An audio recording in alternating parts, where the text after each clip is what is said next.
The year was 20,753. Earth had changed. No longer the isolated young planet on the fringes of the galaxy, humanity had developed technology that rivaled, and in many cases, surpassed even the oldest alien civilizations. In just a few hundred years, humans had gone from mastering space travel to developing quantum computers and artificial intelligence that could control entire fleets. But despite all this, Earth was still not respected by the Galactic Council. The Galactic Council, a governing body composed of hundreds of advanced alien species, had ruled the galaxy for thousands of years. They considered themselves the keepers of peace and order in the universe. The Council's decisions were final, and the fate of entire civilizations rested in their hands. Earth, despite its rapid technological growth, was still seen as a primitive world, its people a curiosity, but not worthy of respect. This imbalance of power had always been a source of frustration for Earth's leaders, but they had kept their anger in check, hoping that one day the galaxy would recognize humanity's potential. That hope was shattered in a single moment, during an event that would change everything.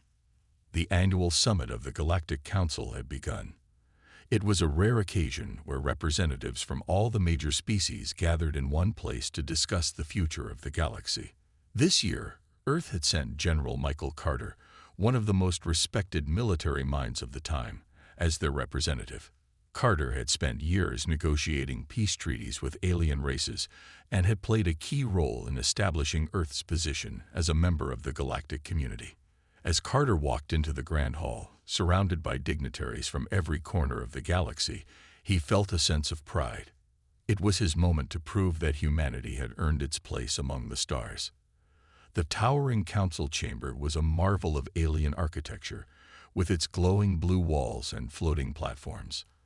At the center of the room stood the leader of the Galactic Council, the imposing and ancient Torgar, an insectoid species known for their immense wisdom and ruthless governance. The summit began with pleasantries, but it quickly became clear that Torgar had no interest in diplomacy. Earth's representative, General Carter, was called to the podium to speak, and as he did, he proudly outlined humanity's achievements, their technological breakthroughs, their peaceful coexistence with the alien races, and their contributions to the galactic community. But as he spoke, something strange happened. Torgar's antennae twitched, his eyes narrowed, and a sly smile crept across his face. "You speak of great accomplishments, General Carter," Torgar's voice echoed, cold and dismissive. "But let us not forget that your species has barely scratched the surface of what true galactic civilization looks like." He paused, allowing the weight of his words to sink in. "Your so-called achievements are nothing more than the results of a few lucky accidents. You humans are not yet ready to stand alongside us. You are a species born of violence, conflict, and arrogance, and until you learn your place, you will remain beneath us." The words hit Carter like a slap to the face. He stood frozen, his pride, his work, everything he had fought for reduced to nothing in the blink of an eye. The room fell silent, and every eye in the chamber turned toward him. The weight of the insult was crushing.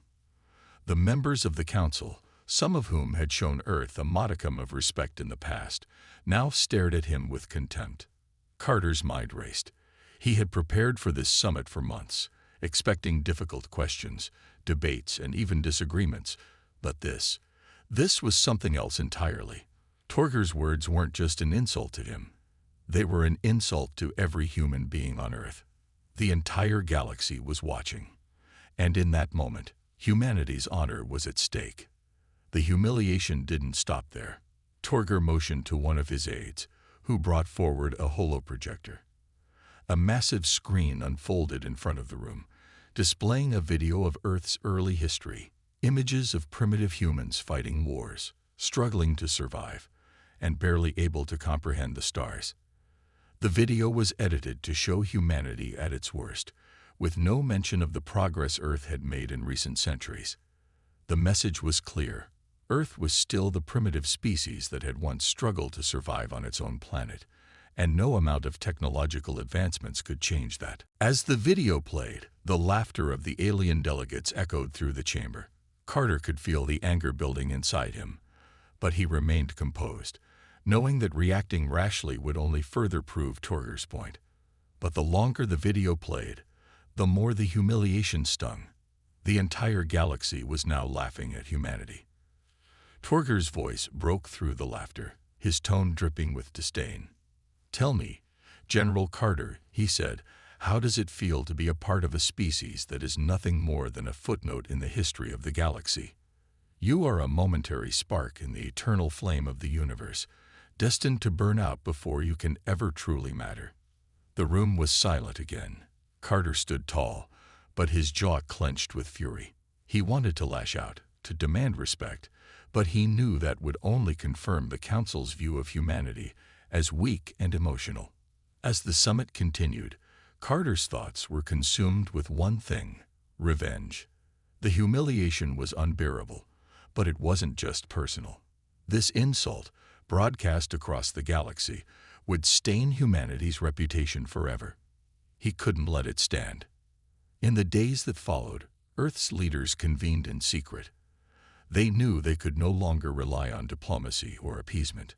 Earth would have to fight for its place in the galaxy. But how? They had no real military power compared to the Council's vast fleets and technological superiority. Yet, one thing was certain. Humanity had something the aliens did not: determination. General Carter, once calm and diplomatic, now burned with a desire for retribution. He knew that humanity would rise from the ashes of this insult. No longer would they cower in the shadows of the Galactic Council. No longer would they be dismissed as insignificant. Earth was going to war, and the galaxy was about to learn the true power of humanity. In the wake of the humiliation at the Galactic Council summit, Earth's leaders knew that they could no longer play by the rules.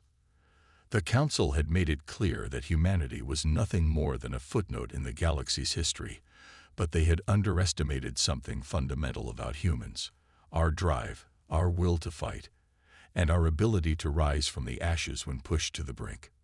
General Michael Carter, once the calm and collected negotiator, was now a man transformed. The sting of the Galactic Council's rejection had ignited something fierce inside him.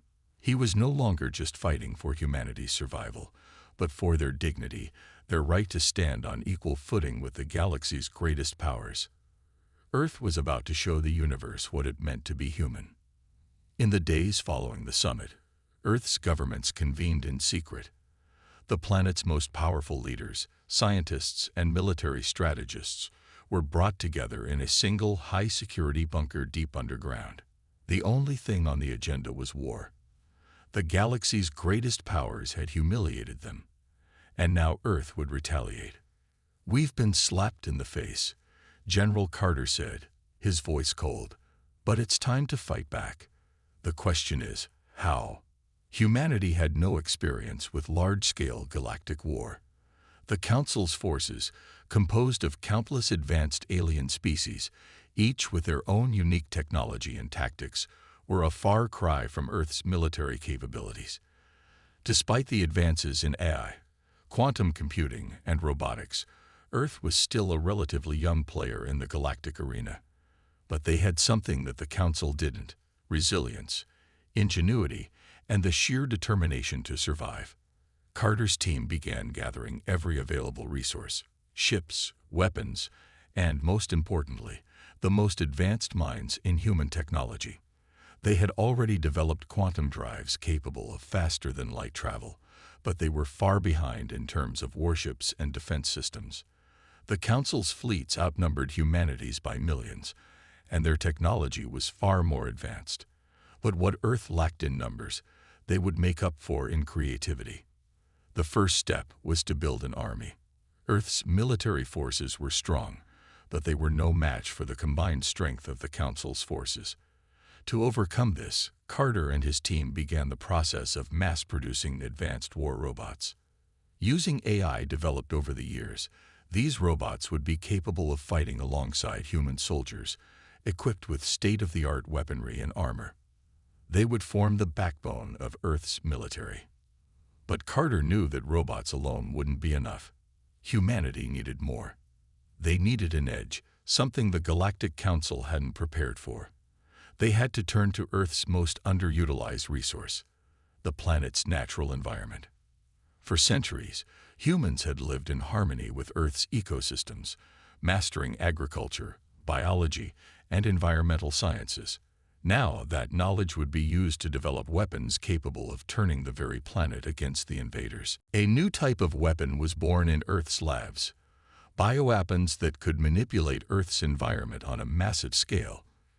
Chemical and biological agents capable of destroying alien life forms, adapted to specific alien species, would be deployed in the coming war. Alongside this, humanity also began developing gravity-manipulating devices, which could alter the gravitational pull on ships and alien structures. The technology was still in its early stages, but it was enough to give Earth a significant advantage. At the same time, Earth's engineers and scientists worked tirelessly to build new spacecraft. The warships that Earth had relied on for exploration were now being retrofitted with advanced weaponry and shielding. These ships, though outnumbered, would be equipped with cloaking devices, allowing them to infiltrate Council space undetected. Once in position, they would strike swiftly and with deadly force. The preparation for war was not just about technology. It was about uniting humanity. Earth's leaders had to rally the population, turning civilians into soldiers and scientists into strategists. The people of Earth had always been divided in their politics, but this was a time for unity. The Galactic Council's insult had stirred something in every human being. Whether they were rich or poor, young or old, they were now united by one goal: to protect their home and their future. Across the globe, military recruitment centers opened, and soldiers from every nation volunteered for the coming conflict. Training was brutal, with soldiers undergoing intense physical and mental conditioning. They were taught how to operate the advanced technology that would be their lifeline on the battlefield. Despite the overwhelming odds, morale was high. The Galactic Council had underestimated Earth, and now it was time to show them just how wrong they were. General Carter led the charge, but he knew that a war of this magnitude couldn't be won by military force alone. Intelligence was key. Earth's spies worked around the clock, infiltrating the Council's communications and gathering vital information about their strategies and weaknesses. Earth's AI systems, once developed for civilian use, were now being reprogrammed to predict the Council's movements, anticipate their strategies, and even hack into their systems.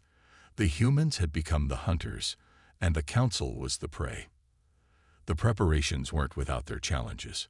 Earth's resources were stretched thin, and the pressure of facing a far superior foe weighed heavily on every person involved.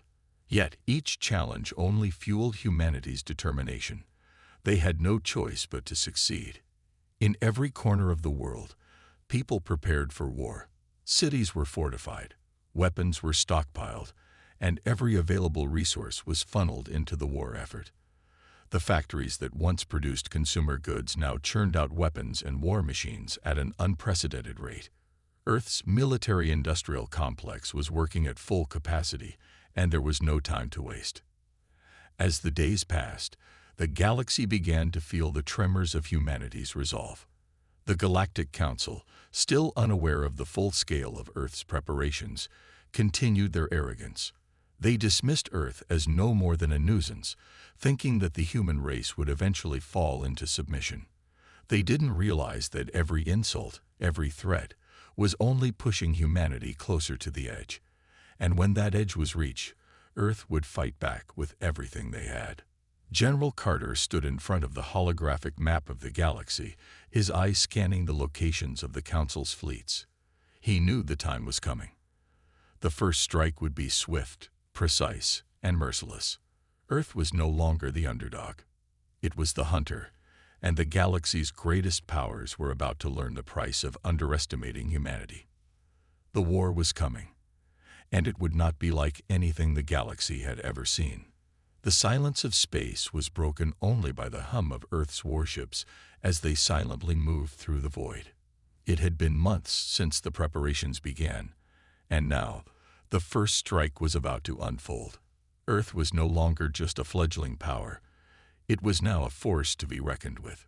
General Michael Carter stood at the command center, staring at the holographic map of the galaxy, his fingers lightly tapping against the console as he ran through the plan one last time. The first strike had to be perfect. It had to send a message to the Galactic Council. Earth was no longer content with being humiliated. They were ready to fight, and they would not back down. "We've got this, Carter," said Captain Elizabeth Hayes, his second in command, her voice calm and steady despite the weight of the mission. "Our fleet is in position. We've got the element of surprise." General Carter nodded but said nothing. He had known Hayes for years, and he trusted her with his life, but even she couldn't understand the weight of what was about to happen. This wasn't just a mission. This was the beginning of a war that would change everything. Across the galaxy, the Galactic Council was completely unaware of the threat that Earth was about to unleash. The arrogance that had led them to underestimate humanity had blinded them to the truth. Earth was a force to be reckoned with, and they would soon learn that the hard way. The attack began without warning. Earth's fleet, equipped with cloaking devices and advanced weaponry, slipped past the Council's outer defenses with ease. The first target was a supply depot located on a barren moon, a crucial hub that supported several of the Council's fleets. The depot wasn't heavily guarded. It was just a supply base, but it was the perfect place to send the first message. The fleet moved into position, and Carter gave the order. "Initiate attack." The silence of space was shattered by a series of powerful explosions. The first wave of missiles tore through the depot's defenses, disabling the outer shields before the second wave of bombers released their payload.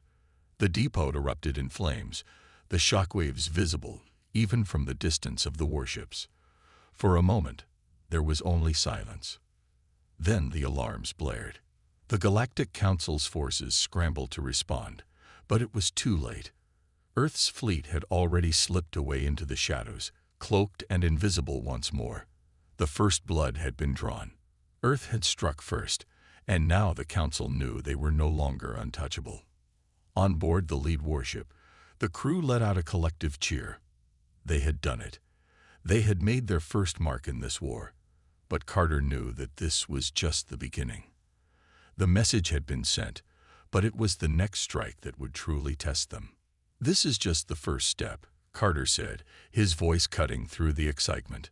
"We've started something we can't stop now." The mission had been a success, but Earth's forces were not without casualties. One of the bombers had been caught in the explosion, and a small number of soldiers had lost their lives in the raid. The message to the Galactic Council had been loud and clear, but Carter couldn't afford to forget that the cost of war was always high. Back on Earth, news of the attack spread like wildfire. The victory gave humanity hope, a taste of what was possible if they stood united against the powerful forces of the galaxy. It was a small victory, but it was theirs.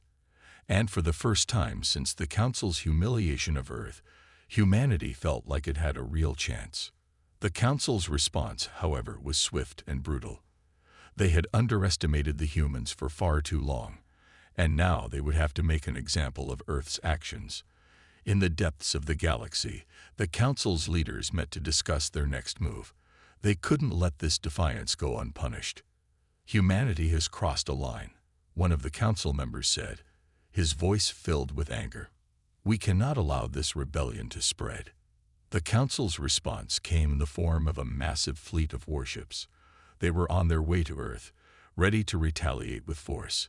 It would be the greatest battle humanity had ever faced. The message had been sent, but now Earth would have to fight to survive. Back on Earth, General Carter and his team had already anticipated the Council's retaliation. They had prepared for this moment. The first strike had been the opening salvo. Now it was time to brace for the storm that would follow. The next few days were a whirlwind of activity. Earth's warships were mobilized, the population rallied, and military leaders began strategizing for the inevitable counterattack. Carter's team worked tirelessly to refine their battle plans, analyzing the Council's response and preparing for every possible outcome. They knew that the Council wouldn't be merciful, but they also knew that humanity had one thing the Council didn't: unity. The day the Council fleet arrived at Earth's borders, the tension was palpable. It was a battle that would determine humanity's future in the galaxy. Would they be able to defend their planet, or would the might of the Council crush them before they had a chance to fight back? As Earth's fleet took its position, ready to defend the planet, General Carter stood before the holographic map once more. The stakes had never been higher. The Council had sent everything they had, but Earth wasn't going down without a fight. The war had officially begun, and Earth would make its stand. The first blood had been drawn, but it was only the beginning of a conflict that would define the future of humanity. General Carter knew that the battle ahead would be hard, but with Earth's determination and the lessons learned from the first strike, he believed they could win. And with that belief, the first shots of the next phase of the war were fired. The devastation caused by Earth's surprise attack had sent shockwaves through the Galactic Council. For the first time in centuries, the mighty alien empire was forced to confront a power they had dismissed as insignificant. General Michael Carter and his crew had delivered the first strike, and the message was clear: Earth was not going to be a victim any longer. But as victory rang through humanity's ranks, the Council began to mobilize. They had underestimated the humans before, but now they were determined to make Earth pay for its insolence. The response was swift, relentless, and without mercy. The first wave of retaliation came in the form of a massive fleet of alien warships. Hundreds of ships, gleaming with alien technology, appeared on the edge of Earth's solar system. The Council had dispatched their most powerful armada, determined to crush the upstart humans before their rebellion could grow any larger. These ships were designed for one purpose: total annihilation. Their weapons were advanced beyond anything Earth had ever seen, capable of turning entire planets into molten husks with a single shot. On Earth, the atmosphere was tense. General Carter and his commanders knew that the retaliation was coming, but even they couldn't fully prepare for the sheer scale of the threat. The countdown had begun. Earth's warships had only just completed their first strike, and now they were faced with an overwhelming enemy force. It was humanity's darkest hour. "We knew this was coming," Carter said as he stood before his team in the command center. His eyes were cold with determination, but the weight of the situation was clear in his voice. "Now we have to show them that we're not backing down." The countdown to the battle began, and the warships moved into position. Earth's fleet was significantly smaller than the alien armada, but they had one advantage: the element of surprise. The Council's forces were powerful, but they weren't prepared for a fight like this. Humanity had no intention of going down without a fight. As the alien ships approached, the tension in the command center reached a boiling point. The crew of Earth's fleet could feel the weight of the moment pressing down on them. They were facing an enemy unlike any they had ever seen before. The vast alien ships loomed on the view screens, their advanced weaponry and shields a testament to the superiority the Council believed they held. But Earth's forces weren't intimidated. They had already learned one crucial lesson: underestimating the enemy would be their downfall. Carter's fleet had adapted quickly, incorporating Earth's most advanced technologies, including cloaking devices and quantum weapons. They weren't going to let the Council's overwhelming numbers dictate the outcome of this battle. "Prepare for combat." Carter's voice rang out, cutting through the tension. The crew worked in perfect sync, their movements a reflection of the training they had undergone for this moment. The warships powered up their weapons, ready to face the incoming onslaught. The first shots fired were not from Earth's ships, but from the alien armada. Beams of energy tore through space, impacting Earth's defensive shields with enough force to send shockwaves through the fleet. The air was thick with the sound of the weapons firing, each blast shaking the very fabric of space. The battle had begun. Despite the overwhelming firepower of the alien fleet, Earth's ships held their ground. The cloaking devices worked as intended, allowing them to disappear in the blink of an eye and strike with deadly accuracy. The first volley from Earth's ships caused massive damage to one of the leading alien warships, tearing through its shields and leaving it vulnerable. The humans had landed their first blow. But the aliens weren't done yet. They quickly adjusted their tactics, coordinating their attacks with lethal precision. Waves of energy pulses rained down on Earth's fleet, each blast leaving a trail of destruction in its wake. One of Earth's warships was caught in the barrage, its shields failing as the ship was torn apart. The explosion sent debris flying through space, and the crew on board had no chance of survival. General Carter watched the devastation unfold from his command chair. His jaw clenched, but he didn't flinch. This was war. The sacrifices were inevitable. He had lost comrades before, and he would lose more before this conflict ended. But the fight wasn't over. "We won't back down," Carter said quietly, his voice full of resolve. "Not after everything we've fought for." The battle raged on. Earth's fleet fought with everything they had, using every trick and strategy they could to level the playing field. The alien warships were powerful, but they weren't invincible. Human ingenuity was their greatest weapon, and the humans used it to the fullest. As Earth's ships maneuvered and attacked, Carter's voice never wavered. He gave orders with precision, pushing his fleet to its limits. His every decision was calculated to ensure that humanity's war against the Council wasn't one of simple survival, but of triumph. Each alien ship that fell to Earth's weapons sent a message. Humanity would not be crushed.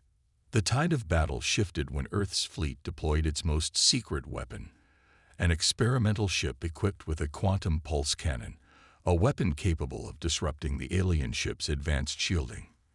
The alien fleet had never encountered anything like it before. The pulse hit one of the largest alien warships, and for the first time in the battle, the Council's forces seemed to falter. The pulse sent a shockwave through the alien vessel, disabling its weapons and shields, leaving it vulnerable to Earth's follow-up assault. With the Council's flagship crippled, Earth's fleet pressed the advantage. The alien ships, once so sure of their superiority, were now struggling to maintain control. Earth's forces fought with a fierceness that even the aliens couldn't ignore. It was a battle of survival, a test of willpower. But just as Earth's forces began to gain ground, a new threat emerged: reinforcements. More alien ships arrived, their numbers staggering, and Earth's fleet found itself outnumbered once again. The battle had reached a dangerous turning point. Would Earth's forces survive, or would the overwhelming might of the Council break them? The retaliation from the aliens had begun, and it was clear they would not stop until Earth was destroyed.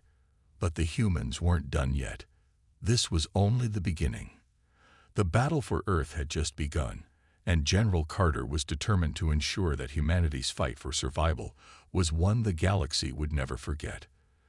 The battle for Earth had reached its breaking point. After the initial wave of alien retaliation, Earth's forces had suffered heavy losses. The alien armada, massive and relentless, seemed unstoppable. Humanity's fleet, although filled with brave soldiers and advanced technology, was beginning to falter under the sheer power of the Galactic Council. Yet, General Carter knew that this was a war of survival, and no matter how bleak it seemed, there was always hope for those who refused to surrender. On the bridge of the flagship Revenge, Carter stood stoically, watching the destruction unfold on the view screen. The once proud Earth fleet had been reduced to half its original strength. Ships were scattered across space, some burning brightly as they were torn apart by alien weaponry. Carter's mind raced, looking for any way to turn the tide of this battle. "Sir, the fleet is losing ground," a young officer called out, her voice trembling but resolute. "We need a new strategy, or we won't make it through the next wave." Carter nodded grimly. "We won't give up. Not yet." It was clear that a direct confrontation with the alien fleet would not work. The odds were stacked against them, and the aliens had superior firepower, more ships, and advanced technology. If Earth's fleet was to survive, they had to find another way. He glanced at the tactical display. noticing an anomaly. A group of alien ships, seemingly out of place, was slowly advancing from the rear of the fleet. They were the smallest of the alien vessels, not as heavily armed as the larger ships, but their movements were strange. They seemed to be acting as if they were searching for something, perhaps something important. Carter's eyes narrowed as an idea sparked in his mind. "I need a full analysis of those ships now," he ordered. "Track their movements. They're not just here for the fight. They're looking for something." As the data streamed across the screen, Carter's mind worked quickly. He realized that the alien ships weren't engaging Earth's fleet in the front lines. Instead, they were moving around the edges, possibly trying to flank the humans or hit them where it hurt. But Carter had a different theory. "I think they're looking for the source of our quantum pulse weapon," Carter said aloud. The crew turned to him in confusion. The quantum pulse had been their trump card, the weapon that had torn through the alien shields and brought down their flagship. It was the one thing the Council feared, and it was also the one thing they had to destroy before it could be used again. "They're after our weapon," Carter continued, his voice firm. "We need to stop them before they find it." Without wasting another second, he ordered the fleet to shift their positions. Earth's remaining ships maneuvered in a new formation, strategically placing themselves between the alien forces and the secret weapon. The battle now had a new urgency. The fight for Earth's survival wasn't just about holding the line. It was about preventing the aliens from discovering their most powerful weapon. As Carter's fleet began to regroup, the alien forces grew more aggressive. The smaller ships that had been trailing the main fleet now accelerated, charging straight toward Earth's quantum weapon, which was housed on a secret space station at the far end of the system. The alien ships fired, sending barrages of energy blasts toward the station. The beams splashed against the station's shields, making the entire structure vibrate under the impact. Carter's heart raced as he watched the alien ships closing in. They had no idea what they were up against. The quantum pulse weapon was more than just a devastating energy blast. It was an entire system of powerful technologies designed to disrupt and destabilize alien tech. If the aliens breached the station, they would not only destroy the weapon, but potentially reverse its effects, putting humanity's last hope at risk. "We can't let them get to it," Carter said through gritted teeth. He ordered his ships to break formation and head directly toward the alien threat. With everything on the line, they had no choice but to launch a counteroffensive. The remaining ships launched into action, accelerating at full speed toward the alien flanking force. The crew of the Revenge knew that this was no longer just a battle. It was a race against time. As Earth's ships clashed with the alien attackers, Carter could see the chaos unfold. Explosions lit up space like fireworks, while the tactical display showed ships disappearing into the dark expanse of space, some returning fire, others falling silent. The sound of the battle echoed through the command center, though no one dared to flinch. The pressure was immense, but Carter kept his focus. "We've got to protect the station at all costs," he barked, his eyes scanning the battle. "If we lose that, we lose everything." His words were a rallying cry. Despite the overwhelming odds, Earth's soldiers fought with unmatched determination. Every ship that engaged the alien flanking force was prepared to give everything, even their lives, to protect their home and their last weapon. It was during this critical moment that the tide of battle began to shift. A massive explosion rocked the space station as an alien warship fired a direct hit on its outer shields. For a split second, it seemed as though this station might be lost. But Carter's fleet, with all their might, launched a final, desperate assault. With pinpoint accuracy, the remaining Earth ships targeted the alien attackers.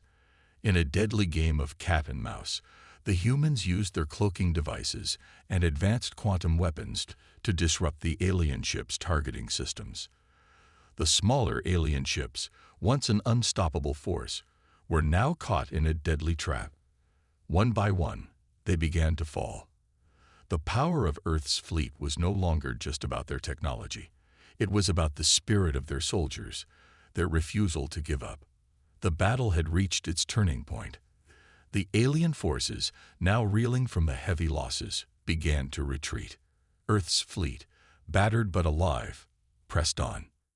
It was in that moment that General Carter realized something vital. This wasn't just about technology. It was about willpower. The aliens had underestimated humanity's determination, and now they were learning the cost of that mistake. Earth's forces had struck back, and the tide had finally turned. The battle was far from over, but the hope of victory had rekindled. The Galactic Council had no idea what they were up against. Earth was ready, and this time, the aliens would feel the full weight of humanity's fury. The battlefield was still, the stars shining dimly in the wake of the chaos that had unfolded. The war was not over, but the course of the conflict had shifted dramatically. General Carter stood on the command deck of the Revenge, his hands gripping the railing as he looked out at the stars. The view was calm, almost peaceful, but the tension was thick. The alien fleet had retreated for now, but everyone knew it was only a temporary pause in the war. The final battle was approaching, and this time, there would be no retreat. "We've hit them hard, General," said Commander Diaz, her voice steady, but filled with a trace of fatigue. "The alien forces are in disarray. The quantum pulse weapon has caused significant damage to their main fleet." With everything on the line, the Earth fleet launched a full assault on the alien flagship. The battle was brutal, with Earth's ships dodging fire and returning it in kind. The alien flagship's weapons fired relentlessly, but Earth's fleet had learned from their mistakes. They adapted, using cloaking devices, evasive maneuvers, and advanced tactics to outwit the alien commanders. Slowly but surely, the flagship began to weaken. Its shields faltered, its weapon systems overloaded, and its massive form began to break apart under the constant barrage of Earth's attacks. The final blow came when a well-placed quantum pulse blast struck the flagship's core, causing a massive explosion that sent shockwaves through space. For a moment, there was silence. Then, a cheer erupted across the bridge of the Revenge. The alien flagship had been destroyed. It was over. The remaining alien forces, now leaderless and in disarray, began to retreat. The Galactic Council's forces had been shattered, and Earth had emerged victorious. The final victory had been hard-fought, but humanity had proved something that day. They were no longer the underdogs. They were a force to be reckoned with. Carter stood on the bridge, watching the retreating alien fleet disappear into the distance. The battle was won, but the war had changed them all. They had learned that no matter how strong their enemies were, no matter how advanced their technology, humanity had something that no alien force could ever understand: a will to survive and a determination to protect what they loved. It was the final victory, and it was humanity's. Carter nodded.